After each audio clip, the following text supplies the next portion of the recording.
Hello friends, कैसे हैं आप सभी। राज एजुकेशन सेंटर के ऑनलाइन एजुकेशन चैनल में आपका वेलकम है और आप देख रहे हैं हमारा यूट्यूब चैनल। ये जो हम लेक्चर आपको प्रोवाइड कर रहे हैं क्लास 6 से लेकर के क्लास 12 तक के स्टूडेंट्स के लिए, और जो भी बच्चे कॉम्पिटिटिव एग्जाम्स की प्रिपरेशन कर रहे हैं उन सारे स्टूडेंट्स के लिए साइंस का लेक्चर बहुत ही इंपॉर्टेंट है। तो सबसे पहले हमारे चैनल को जो भी स्टूडेंट्स ने वॉच नहीं किया है और सब्सक्राइब नहीं किया है तो सबसे पहले हमारे चैनल को सब्सक्राइब करें और ज़्यादा से ज़्यादा शेयर करें ताकि आपको कोई भी अपडेशन हो हमारे चैनल में आपको नोटिफिकेशन उसका पहले मिल सके। तो आगे बढ़ते हैं। जैसे कि आपको हमें टॉपिक डिस्कस करना है एटॉमिक नंबर, परमाणु संख्या क्या होती है, एटॉमिक वेट क्या होता है, परमाणु भार क्या होता है और आयनों के परमाणु संख्याएं क्या होती हैं, और इसके बाद में बोहर बड़ी मॉडल के अनुसार जो इलेक्ट्रॉनिक विन्यास इलेक्ट्रॉनिक कॉन्फ़िगरेशन करना है वो कैसे किया जाता है।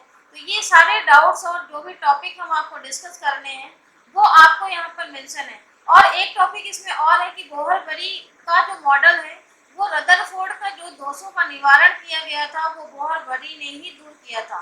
तो इसके बाद हमें आगे बढ़ना है। जैसे कि इसमें थोड़ा सा बैक जाते हैं क्योंकि लेक्चर 5 में मैंने आपको डिस्क्राइब किया है बोहर बड़ी थ्योरी, लेकिन ये इसलिए इम्पोर्टेंट है बताना क्योंकि शुरुआत में इसका जानना बहुत ही इम्पोर्टेंट है। क्योंकि यहाँ पर बोहर बड़ी जो मॉडल है ये थ्योरी जो रदरफोर्ड के द्वारा दी गई है। तो रदरफोर्ड ने जो परमाणु मॉडल डिस्कस किया था तो यहाँ पर जो नील्स बोहर थे उन्होंने उसका निवारण किया है कि क्या कमियां रह गई हैं, क्या त्रुटियां रह गई हैं। और उसके अलावा इन्होंने मैक्सवेल प्लैंक का सिद्धांत भी जो था उसका भी सहारा लिया था, जो नील्स बोहर वैज्ञानिक थे। अब इसमें जो स्पेक्ट्रम है, जो परमाणु का स्पेक्ट्रम था हाइड्रोजन का, इसमें क्या किया गया था कि यहाँ पर ये नील्स बोहर ने बताया था कि ये जो पॉजिटिव धनावेश होता है केंद्र, जो न्यूक्लियस हम जिसको बोलते हैं, इसको हम बोलते हैं नाभिक। नाभिक का मतलब आप इंग्लिश में आप जानेंगे तो इसको मैंने कई जगह पर भी बताया है, एक बार और बता देते हैं, न्यूक्लियस बोलते हैं। अब यहाँ पर मैंने आपको ये भी बताया था कि इस केंद्र में उपस्थित जो प्रोटॉन और न्यूट्रॉन होते हैं, प्रोटॉन और न्यूट्रॉन, यहाँ पर आपको पॉजिटिव चार्ज बताया गया है क्योंकि नील्स बोहर ने इसे बताया था, रदरफोर्ड ने भी बताया था कि ये जो केंद्रक होता है, ये जो नाभिक होता है वो धनावेश होता है, धनावेशित होता है। जो परमाणु होता है वो धनावेशित होता है। और धनावेशित क्यों होता है? क्योंकि प्रोटॉन का जो आवेश होता है वो पॉजिटिव होता है और न्यूट्रॉन का जो आवेश होता है उसमें कोई भी चार्ज नहीं होता है, इसलिए इसे धनावेशित बताया गया था। अब इसके बाद में इसमें जो बाहर की कक्षाएं होती हैं तो इलेक्ट्रॉन इसमें चक्कर लगाते हैं। जितनी भी कक्षाएं होती हैं ये सब में क्या करते हैं, इलेक्ट्रॉन चक्कर लगाते हैं। लेकिन ये रदरफोर्ड के द्वारा बताया गया था कि सारे इलेक्ट्रॉन बाहर कक्षा में चक्कर लगाते हैं, नील्स बोहर ने भी दिया था। लेकिन इसमें वही इलेक्ट्रॉन कक्षा में चक्कर लगाते हैं जो निश्चित कक्षा में बिना उत्सर्जन के लिए घूमते हैं। तो वो इलेक्ट्रॉन ही केवल अपनी कक्षाओं में चक्कर लगाते हैं जिनमें कोणीय संवेग एंगुलर मोमेंटम जो होता है h/2 पाई, जो h/2 पाई होता है वो उसका ये मल्टीपल होता है, यानी कि गुणन में होता है, गुणनफल में होता है। ये इसके h/2 पाई के गुणनफल में होता है। ये बोहर बरी ने इसका दोष निवारण किया था। तो यहाँ पर जो ऐसा नहीं है कि सारे इलेक्ट्रॉन अपनी वृत्तीय कक्षा में घूमते हैं, ये जिनमें कोणीय संवेग होता है और कोणीय संवेग का गुणनफल होता है वही इलेक्ट्रॉन और अपनी, क्योंकि ये कक्षा में जब घूमते हैं तो अपनी कक्षाओं में कोई भी उत्सर्जन किए बिना ही घूमते हैं। इनमें जरूरी है कि उत्सर्जन होता है क्योंकि मैंने आपको ये भी बताया था कि निम्न कक्षा होती है, निम्न कक्षा से जब ऊपर वाली कक्षा में जाता है तो इसमें इसको ऊर्जा बाहर से मिल जाती है तो इसमें ऊर्जा बढ़ जाती है। लेकिन ऊपर ये जो मैक्सिमम जो उच्च कक्षा है उससे नीचे वाली कक्षा में जब जाता है तो वहाँ पर ऊर्जा की कमी हो जाती है। तो ये जो मैंने आपको बताया था, तो यहाँ पर आपको यही पढ़ना है कि जो नील्स बोहर था उन्होंने ये रदरफोर्ड के कमियों का निवारण किया था और इसमें नील्स बोहर ने बताया था कि जो हमारी कक्षाएं हैं उनका नाम भी दिया था, इसका के नाम दिया था, इसका यल नाम दिया। ऐसे ही आपको सीक्वेंस में और MNOP जो भी नाम दिए थे ये सारे के सारे नाम दिया गया था। परमाणु इलेक्ट्रॉन का नाभिक होता है। इसके चारों ओर जो भी वृत्तीय कक्षाओं में इलेक्ट्रॉन चक्कर लगाते हैं, उनमें जो कक्षाएं होती हैं, या आप उनको कक्षाएं भी कह सकते हो या आप ऊर्जा स्तर भी कह सकते हो। क्योंकि ऊर्जा स्तर इसलिए कह सकते हैं क्योंकि इनमें भी इलेक्ट्रॉन घूमते हैं, तो इनमें भी ऐसा नहीं है कि ऊर्जा नहीं लगता है, तो इसलिए इनको आप ऊर्जा स्तर भी कह सकते हैं। किसी किसी बुक में आपको ये भी बताया गया है। और मैंने ये भी बताया, तो यहाँ पर आप कोणीय संवेग जो मैंने बताया MVR इज इक्वल टू आप लिख सकते हैं h/2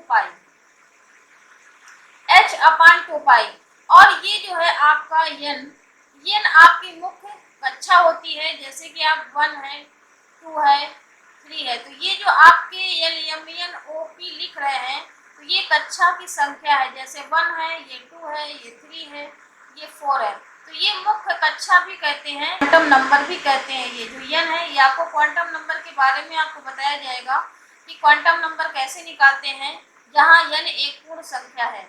और m क्या है आपको यहाँ पर आपको जानना होगा।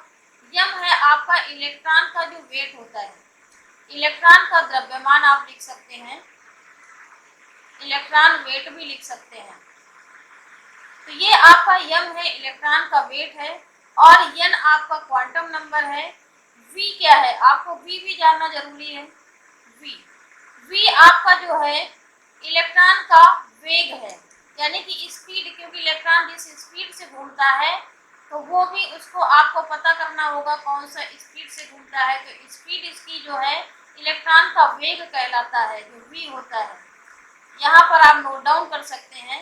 तो ये था बोहर बरी, क्योंकि इसमें नामकरण दिया गया था कि कौन सी कक्षा के है, कौन सी एल है, कौन सी एम है। तो इसमें बोहर बरी ने सिर्फ इतना ही बताया था, क्योंकि यहाँ पर ये जो बताया गया था, इन्होंने ये बोला था कि ये जो आपकी ऊर्जा स्तर है, ये सिर्फ और सिर्फ कोणीय संवेग जिसमें होता है, वही उसी के अनुसार सारी कक्षाओं में, वृत्तीय कक्षाओं में चक्कर लगाते हैं। अब इसके बाद आपको पढ़ना है परमाणु संख्या क्या होती है। जैसे परमाणु संख्या आपको बताते हैं, परमाणु संख्या जो होता है उसको पहली बात तो हम Z से रिप्रेजेंट करते हैं। कहीं पर भी आपको ऐसे लिखा मिल जाता है, तो ये परमाणु संख्या बोलते हैं इसको, परमाणु संख्या भी कह सकते हैं, या आप इसे लिख सकते हैं परमाणु क्रमांक भी कह सकते हैं, परमाणु क्रमांक।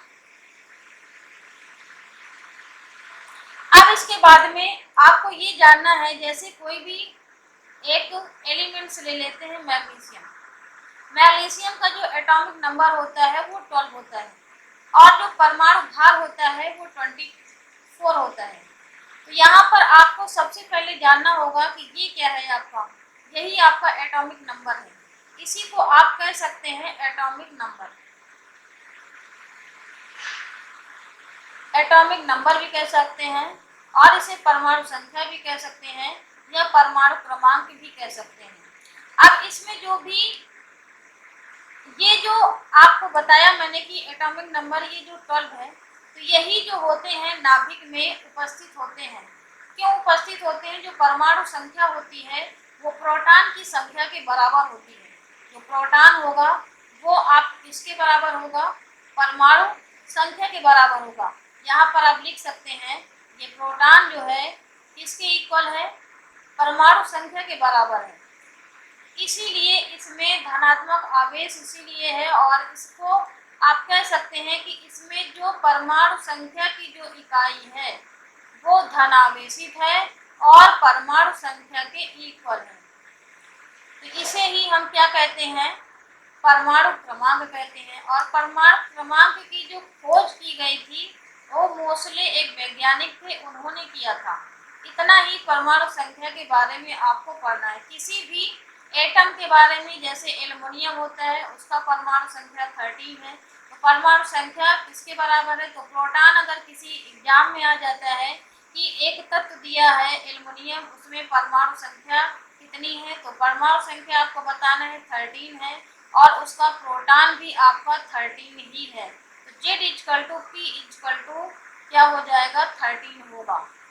अब इसके बाद में आपको ये भी जानना है, अधिकतर किसी किसी बुक में ये भी लिखा हुआ है कि प्रोटॉन जो है इलेक्ट्रॉन के इक्वल होता है, प्रोटॉन जो है इलेक्ट्रॉन के इक्वल होता है, ये और परमाणु क्रमांक के भी इक्वल होता है। तो ये जरूरी नहीं है यहाँ पर कि इलेक्ट्रॉन प्रोटॉन के इक्वल हो, ये हर जगह पर संभव नहीं है कि इलेक्ट्रॉन प्रोटॉन के इक्वल हो, ये ऐसा जरूरी नहीं है, क्योंकि यहाँ पर इलेक्ट्रॉन जो होते हैं वो घटते हैं और बढ़ते भी हैं, घटता बढ़ता रहता है, जिसके कारण से आप ये नोट आप कर सकते हैं, क्योंकि ये बहुत इंपॉर्टेंट है। यहाँ पर आप लिख सकते हैं कि प्रोटॉनों की संख्या इलेक्ट्रॉनों की संख्या कोई ज़रूरी नहीं है कि यहाँ पर इक्वल हो, क्योंकि इलेक्ट्रॉनों की संख्या जो है वो घटती बढ़ती रहती है, क्योंकि वहाँ पर आप ये कह सकते हैं, क्योंकि मैग्नीशियम जो है, जैसे कि आप यहाँ पर देख सकते हैं, मैग्नीशियम का अगर हम धनात्मक आयन ले लेते हैं तो ये यहाँ पर आपकी परमाणुओं की संख्या इक्वल नहीं है, लेकिन सॉरी प्रोटॉनों की संख्या इलेक्ट्रॉनों की संख्या की इक्वल नहीं है, क्योंकि यहाँ पर जो प्रोटॉन होंगे आपके 12 होंगे, लेकिन जो इलेक्ट्रॉन होंगे वो 10 ही होंगे। ये भी हम आपको डिस्कस करते हैं, आपको अभी हो सकता है नहीं समझ में आता है, लेकिन आगे आपको और डिटेल में बताएंगे। तो अगर कोई भी परमाणु उदासीन है, ये चार्ज वाले के लिए अभी आपको चार्ज आयन में बताएंगे तो आपको समझ में आ जाएगा। यहाँ पर आप लिख सकते हैं कि किसी भी उदासीन परमाणु, उदासीन का मतलब है कि कोई भी चार्ज नहीं होता है, जब उदासीन परमाणु के लिए जब कोई चार्ज नहीं होता है किसी भी परमाणु में, तब वहां पर आपको ये कंडीशन वैलिड है, ये कंडीशन आपकी सेटिस्फाई करेगी कि Z = P = इलेक्ट्रॉन के इक्वल होगा, यानी कि प्रोटॉन जो है इलेक्ट्रॉन के और परमाणु क्रमांक के इक्वल होगा। ये कंडीशन आपकी तब सेटिस्फाई करेगी जब कोई भी परमाणु उदासीन होता है। जैसे कि एग्जाम्पल आपको हम लेके दिखाते हैं, एक सोडियम एग्जाम्पल लेते हैं, सोडियम मैंने एग्जाम्पल ले लिया, इसका जो परमाणु क्रमांक है 11 है और परमाणु भार जो होता है 23 होता है। तो आप यहाँ पर देखेंगे कि जेड कितना है आपका 11 है, और प्रोटॉन भी आपके कितने हैं 11 है, और इलेक्ट्रॉन भी आपके 11 ही है। तो ये आप में कोई भी चार्ज इसमें अवेलेबल नहीं है, जिसकी वजह से ये इलेक्ट्रॉन प्रोटॉन और परमाणु क्रमांक जो है, एटॉमिक नंबर जो है, वो सारे के सारे इक्वल हैं, तब ये आपका सेटिस्फाई करेगा। और किसी भी का आप एग्जाम्पल लेके ऐसे निकाल सकते हैं, जब आयनित नहीं होगा, जब इसमें कोई धनात्मक या ऋणात्मक आवेश नहीं होगा, तभी ये सेटिस्फाई करेगा। अब इसके बाद में जो दिया हुआ है एटॉमिक नंबर ऑफ आयन पर आयनों की परमाणु संख्या। अब देखिए यहाँ पर आयनों की जो परमाणु क्रमांक होता है ये भी जानना बहुत जरूरी है। जैसे कि आप देख सकते हैं आयन बनने पर परमाणु क्रमांक में वैसे कोई अंतर नहीं आता है, क्योंकि आप जैसे मैंने अभी थोड़ी देर पहले एग्जांपल लिया था मैग्नीशियम का, अब यहाँ पर अच्छे से आप समझ सकते हैं। मैंने इसमें 2 चार्ज प्लस के लगाया था,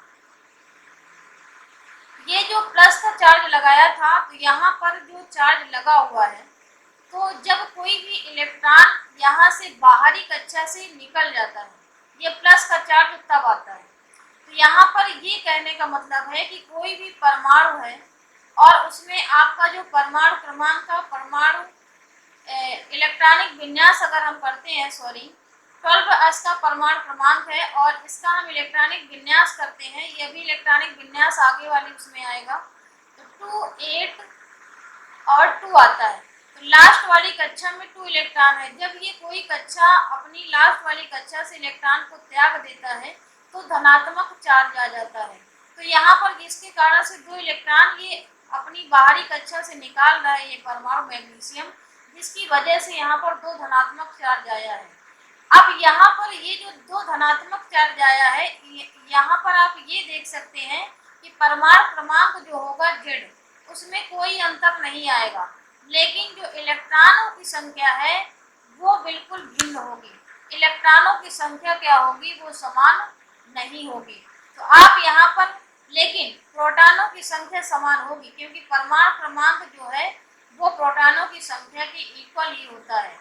यहाँ पर दो चीज़ें समान रहेंगी, एक तो एटॉमिक नंबर और इसका प्रोटॉन, लेकिन जो इलेक्ट्रॉन होगा उसमें आपका इलेक्ट्रॉन आपका 10 आएगा, बिकॉज क्योंकि यहाँ पर परमाणु जो संख्या है वो तो समान है, प्रोटॉन भी समान है, लेकिन दो इलेक्ट्रॉन इससे बाहर निकल रहे हैं, जिसके कारण से धनात्मक आवेश आ रहा है। इसी वजह से जब दो इलेक्ट्रॉन बाहर निकल जाएंगे तो इसमें कितने इलेक्ट्रॉन बचेंगे, यानी कि आप यहाँ से 12 माइनस 2 आप इलेक्ट्रॉन माइनस करेंगे तो कितना बचेगा, 10 बचेगा, जिसके कारण से यही आपके इलेक्ट्रॉनों की संख्या निकल के आती है। ये आपका यहाँ पर ये आंसर सही है। तो ये आपको समझ में आया होगा एटॉमिक नंबर आयन कैसे निकालते हैं। अब इसके बाद में आप किसी का भी ले सकते हैं, ये तो मैंने मैग्नीशियम का बताया, एल्युमिनियम का भी ले सकते हैं और उसके बाद ऑक्सीजन का भी ले सकते हैं। जैसे ऑक्सीजन का हम लेके आपको बताते हैं, ऑक्सीजन में जैसे कि 2 चार्ज माइनस के आते हैं। अब ऑक्सीजन का परमाणु क्रमांक कितना होता है, 8 होता है। इसका अगर हम इलेक्ट्रॉनिक विन्यास करते हैं तो इसका इलेक्ट्रॉनिक विन्यास 2,6 होता है, लेकिन इसमें 2 इलेक्ट्रॉन बाहर से आ जाते हैं। जब 2 इलेक्ट्रॉन बाहर से आ जाते हैं तो इसका इलेक्ट्रॉनिक विन्यास कितना हो जाता है, यहाँ पर 8 हो जाता है, और यहाँ पर 2 इलेक्ट्रॉन ऐड हो जाते हैं तो ये मिलकर 10 बन जाता है, जिसके कारण से इसमें 2 इलेक्ट्रॉनों की अधिकता हो जाती है। तो यहाँ पर अगर आप इलेक्ट्रॉन निकालते हैं तो यहाँ पर 10 इलेक्ट्रॉन आएंगे, लेकिन जो परमाणु क्रमांक होगा और प्रोटॉन होगा वो कितना होगा, यहाँ पर 8 ही होगा। तो ये आपका आंसर इसका इतना आता है। तो ये आयनों का परमाणु क्रमांक कैसे निकाला जाता है, उसमें परमाणु क्रमांक आयनों का सेम होता है, लेकिन इलेक्ट्रॉनों की संख्या सेम नहीं होती है, प्रोटॉनों की संख्या के इक्वल नहीं होती है। और उसके बाद में अब पढ़ना है आपको परमाणु द्रव्यमान, यानी कि परमाणु भार भी कहते हैं इसे, या एटॉमिक वेट भी कहते हैं, या द्रव्यमान संख्या भी कहते हैं। यहाँ पर आप नोट कर सकते हैं, परमाणु द्रव्यमान भी कहते हैं इसे, परमाणु द्रव्यमान। अब आप यहाँ पर देख सकते हैं यह द्रव्यमान संख्या भी कहते हैं।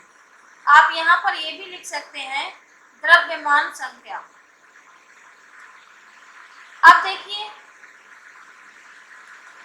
कोई भी तत्व है उसके नाभिक में जो उपस्थित प्रोटॉन और न्यूट्रॉनों का जो सम होता है। अब न्यूट्रॉन कैसे निकाले जाते हैं वो भी आपको जानना जरूरी होगा, क्योंकि जो प्रोटॉन और न्यूट्रॉनों का जो सम होता है वही परमाणु भार कहलाता है। तो मैंने क्या बताया आपको, यहाँ पर आप उसका फार्मूला भी लिख सकते हैं, परमाणु भार इज इक्वल टू, आप यहाँ पर ये लिख सकते हैं, या द्रव्यमान संख्या, इसको आपको ए से रिप्रेजेंट करना है, ए से रिप्रेजेंट करते हैं। और यहाँ पर आप लिख सकते हैं जो प्रोटॉनों की संख्या होती है, प्रोटॉनों की संख्या, मैंने यही बताया है कि जो प्रोटॉनों की संख्या का प्लस न्यूट्रॉनों की संख्या के योगफल को न्यूट्रॉनों की संख्या दोनों, यानी कि प्रोटॉन और न्यूट्रॉनों का जो सम होता है वो परमाणु भार कहलाता है। या आप ऐसे भी लिख सकते हैं A equal to P plus N। P क्या है, प्रोटॉनों की संख्या है, और N है आपका न्यूट्रॉनों की संख्या। तो ये ऐसे आप नोट डाउन कर सकते हैं। इसके बाद में इसी को आप ये भी कह सकते हैं कि ये न्यूक्लियानों की संख्या है। इसी को आप क्या कह सकते हैं, न्यूक्लियानों की संख्या। क्यों, ये न्यूक्लियानों की संख्या नहीं है, न्यूक्लियानों की संख्या ही तो है। मैंने आपको यही तो बताया था, नाभिक में क्या क्या होता है, जो नाभिक होता है उसमें क्या होता है, प्रोटॉन होते हैं और न्यूट्रॉन होते हैं। तो प्रोटॉन और न्यूट्रॉनों के सम को ही तो परमाणु भार कहते हैं, और उसके अलावा इन्हीं को हम न्यूक्लियस भी कहते हैं। तो यही मैंने आपको बताया था, न्यूक्लियस, यही मैंने आपको बताया था।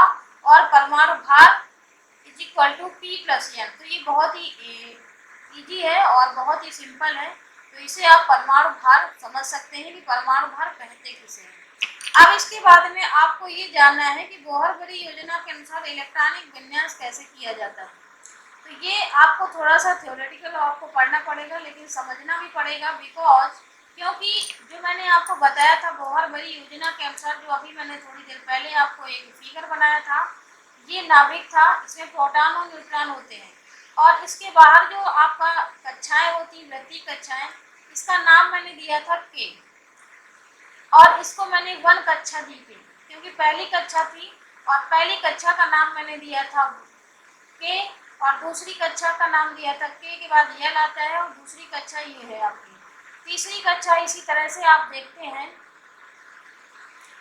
के यल के बाद क्या आएगा, यम आएगा, ये आपकी तीसरी कक्षा। और इसी प्रकार से आप के यल यम यन आप निकालेंगे तो ये चौथी कक्षा आ जाती है। अब इसके बाद में इलेक्ट्रॉनिक विन्यास बोहर बरी ने कैसे करा था, ये आपको समझना है। तो ये जो आपकी महत्तम जो इलेक्ट्रॉनों की संख्या होती है, जो अधिकतम बोहर बरी योजना के अनुसार जब इलेक्ट्रॉनों की जो अधिकतम कक्षा होती है वो अधिकतम इलेक्ट्रॉनों की जो संख्या होती है वो आपको जानना बहुत जरूरी है। तो यहाँ पर आप लिख सकते हैं अधिकतम इलेक्ट्रॉनों की संख्या। अधिकतम इलेक्ट्रॉनों की संख्या जो होती है 2n² के इक्वल होती है। अब इसी फार्मूले को आपको लर्न रखना है और इसी फार्मूले से आपको सारी कक्षाओं की इलेक्ट्रॉनिक विन्यास करना है।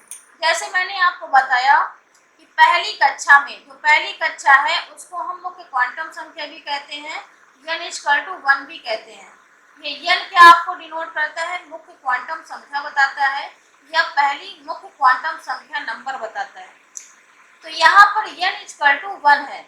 यहाँ पर आप देख सकते हैं कि पहली कक्षा में कितने इलेक्ट्रॉन मैक्सिमम आप भरे जा सकते हैं वो आपको जानना है।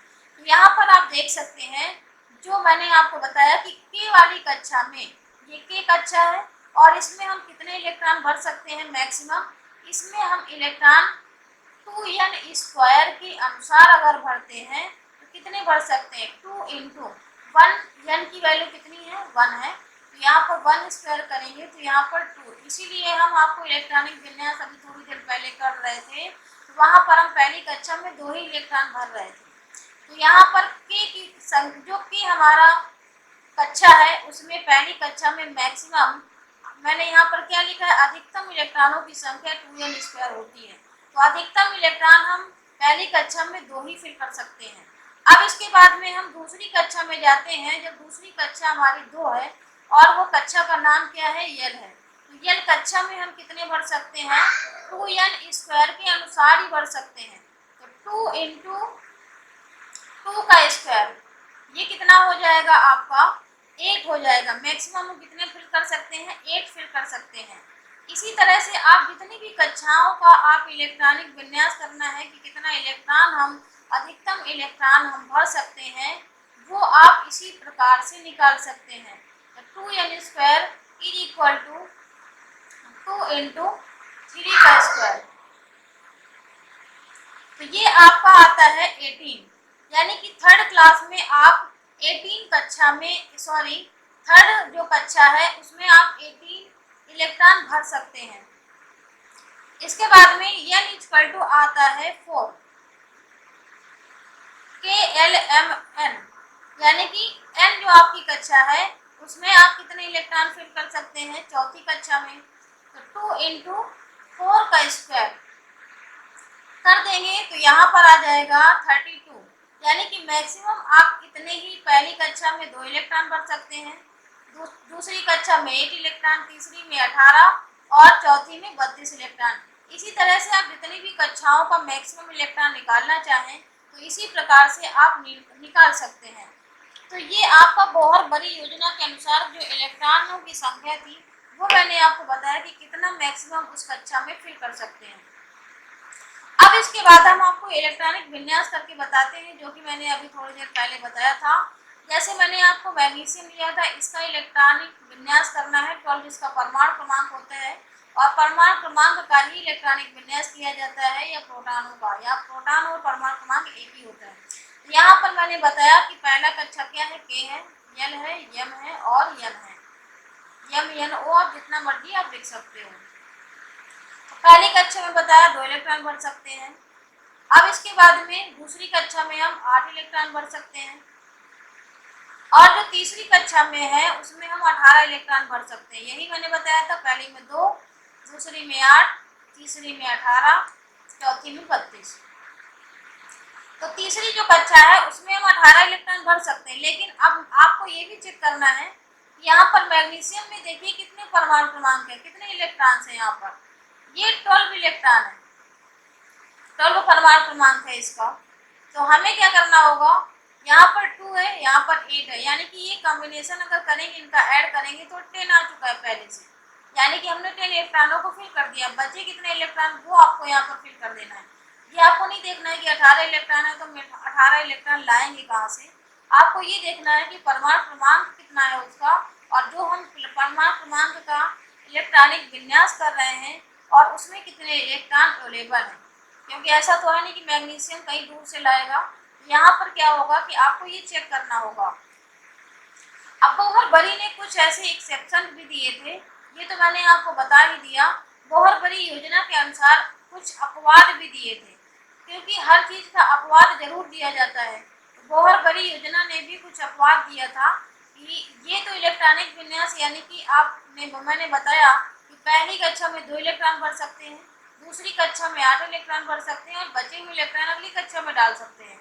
अब इन्होंने एक अपवाद बताया था कि जो क्रोमियम है, जैसे कि एग्जाम्पल, इसका जो परमाणु क्रमांक होता है 24। अब इसका हमें इलेक्ट्रॉनिक विन्यास करना है तो पहली कक्षा में 2 इलेक्ट्रॉन आते हैं, दूसरी कक्षा में 8 इलेक्ट्रॉन आते हैं। अब उसके बाद में ऐड कर लेते हैं तो 10 और 2 और 8, और तीसरी कक्षा में 18 इलेक्ट्रॉन आते हैं। तो जरूरी नहीं है कि 18 इलेक्ट्रॉन, क्योंकि 18 और 10 को ऐड करेंगे तो 28 हो जाएगा। तो हमें 18 इलेक्ट्रॉन की जरूरत नहीं है, यानी कि हमारे बचे हुए इलेक्ट्रॉन हम कितने भर सकते हैं वो यहाँ पर भरना जरूरी है। तो यहाँ पर कितना इलेक्ट्रॉन बचता है, अब यहाँ पर 10 इलेक्ट्रॉन हो गया है। अब यहाँ पर हमें कितना इलेक्ट्रॉन भरना है, यानी कि 14 इलेक्ट्रॉन और भरना है। तो 14 इलेक्ट्रॉन हमें क्या करना होगा, 14 इलेक्ट्रॉन यहाँ पर, या तो हम 14 इलेक्ट्रॉन तीसरी कक्षा में फिल कर दें, तो ऐसा नहीं जरूरी है। अब ये बोहर-बरी अपवाद ये बोला कि यहाँ पर आपको क्या करना है, लास्ट वाली कक्षा को पहले फिल करना है। लास्ट वाली कक्षा में हमें या तो 2 इलेक्ट्रॉन फिल कर देना है, और उसके बाद यानी कि लास्ट वाली कक्षा में मैक्सिमम 2 इलेक्ट्रॉन फिल कर देना है, और उसके बाद में पहली वाली कक्षा में फिल कर देना है, यानी कि 12 इलेक्ट्रॉन। लेकिन ये भी सही नहीं है।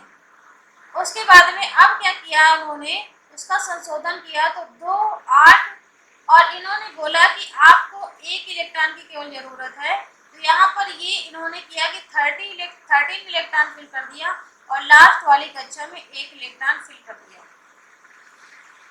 तो ये आपका जो सही इलेक्ट्रॉनिक विन्यास है ये हुआ। तो ये कुछ अपवाद दिए थे बोहर-बरी योजना के अनुसार। अब यहाँ तक मैंने आपको डिस्कस किया। अब कोई भी डाउट अगर किसी भी स्टूडेंट्स के माइंड में बचता है तो हमें ज़रूर बताएं, और ये जो हमारी क्लास है एंड होती है, और यहाँ तक हमने आपको कंप्लीट किया है। तो ज़्यादा से ज़्यादा हमारे लेक्चर्स को वॉच करें, एंड तक ज़रूर वॉच करें। Thank you.